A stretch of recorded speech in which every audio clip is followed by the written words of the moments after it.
তো good morning guys. তো অনেকদিন আগে একটা ভিডিও আপলোড করছিলাম যে আমি মেকআপের ক্লাস করবো বলে অ্যাডমিশন নিতে গেছিলাম, তাই যে ভিডিওটা আপলোড করছিলাম। তো আজকে হচ্ছে 22 জুলাই, আমার প্রথম ক্লাস ছিল, তাই আমি আমার বর চলে যাচ্ছিলাম, কারণ আমি এখানে জায়গাটা বেশি ভালো মতন চিনি না, সেই জন্য আজকে যাচ্ছিল আমার সঙ্গে, সব কিছু দেখিয়ে দেবে। তাই তো আমরা দুজনে ঝাড়গ্রাম স্টেশনে পৌঁছে স্যারের স্টুডিওতে পৌঁছেই গেছিলাম, নিচেই ছিলাম। পৌঁছানোর পর এখানে ফার্স্ট ডে অনেকেই এসেছিলো, সবার সাথে স্যার মিট করিয়ে দিলেন।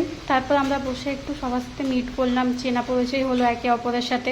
তারপরে আমাদের ক্লাসটা শুরু হলো, স্যার আসলেন, তারপর আমরা সবাই ওয়েলকাম করলাম। করার পর অনেক কিছু প্ল্যানিং ছিল স্যারের, সবাইকে কলকার ডায়েরি দিয়েছিলেন স্যার।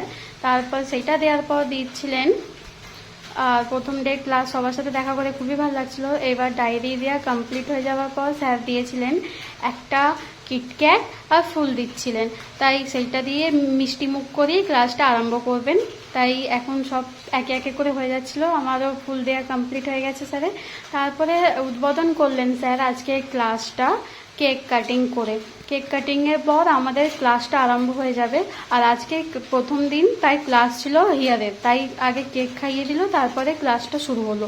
শুরু হওয়ার পর স্টার্টিংয়ে অনেক কটা হেয়ার স্টাইল করানো শেখালেন। আমাদের ব্রেক হলো, তারপর একটু চা খেতে চলে গেছিলাম। তারপর ব্রেকের সময় এসে দেখি শাড়ি সবাই দেখছিল, আমিও দেখে নিলাম, খুব ভালো ভালো শাড়ি আছে স্যারের কাছে। তারপর ক্লাস কমপ্লিট করে আমরা বেরিয়ে গেলাম। আর আমাদের 4:30 বেজে গেছিলো, আর আমার হাজব্যান্ডের বন্ধুর বাড়িতে আমরা খাওয়া দাওয়া করতে গেছিলাম 4:30 সময়, ওরাও খায় না আমাদের জন্য। তাই তাড়াহুড়ো করে খেটে আমরা আবার বেরিয়ে গেলাম স্টেশন যাওয়ার উদ্দেশ্যে, কারণ ট্রেন চলেই এসেছিলো। তাই আমরা বাড়ি চলে আসলাম। ভিডিও ভালো হলে লাইক করে দিও, বাই।